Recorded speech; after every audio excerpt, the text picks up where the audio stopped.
paroisse qui nous a confirmé après visite. Lovely Chrétien, nous venons d'assister à une conférence de presse pour évoquer le projet de création de café-concert dans l'ancien buffet de la gare, qui est fermé depuis plusieurs années.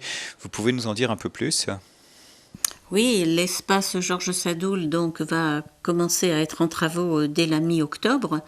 Je rappelle que ce sont des travaux importants qui vont faire de Sadoul une vraie salle de spectacle, puisqu'on pourra assister à des concerts debout jusqu'à 900 personnes.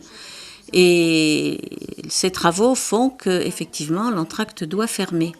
Et il convient, il nous semble tout à fait normal de replacer l'activité qui se trouvait dans ce bar dans un autre lieu. Et nous avons pensé que le buffet de la gare, qui est fermé déjà depuis quelques années, pouvait parfaitement convenir. Donc c'est un lieu qui appartient actuellement à la SNCF, et la SNCF serait prête à le mettre à disposition avec des conditions avantageuses ? Tout à fait, la SNCF est prête à faire des conditions extrêmement avantageuses à la personne qui prendra ce lieu en gestion. Alors après, on réfléchit à savoir ce qu'il faut y mettre, mais nous avons déjà un certain nombre de personnes qui seraient intéressées. La proposition a été faite bien sûr en priorité à l'exploitant actuel du bar L'Entracte, puisque c'est tout à fait normal que ce soit lui qui soit prioritaire. Il a malheureusement décliné cette offre, mais aujourd'hui nous avons 2 personnes qui sur le plan commercial sont intéressées et nous aurons peut-être, et cela nous semblerait tout à fait bien, un groupe de jeunes qui peut-être prendrait cet établissement en autogestion. Avec l'aide d'autres associations locales ?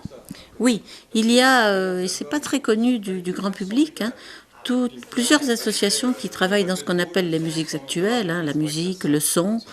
Et ces jeunes, jusqu'à présent, ce sont eux, il faut aussi rappeler, ce sont eux qui font vivre l'entracte. Si l'entracte est aujourd'hui un lieu vivant, c'est parce qu'il y a des associations qui, bénévolement, apportent leur savoir-faire et leur envie de communiquer avec les autres. Et si ces jeunes, ces associations arrivaient à se grouper dans un collectif, eh bien ce collectif pourrait prendre, je le répète, en autogestion cet établissement.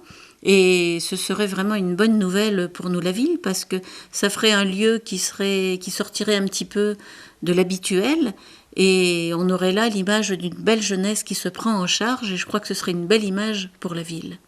Alors si tout va bien, Lovely Chrétien, on pourra aller assister au premier concert dès la fin de cette année ? Oui, en tout cas dès le début de l'année prochaine, très rapidement.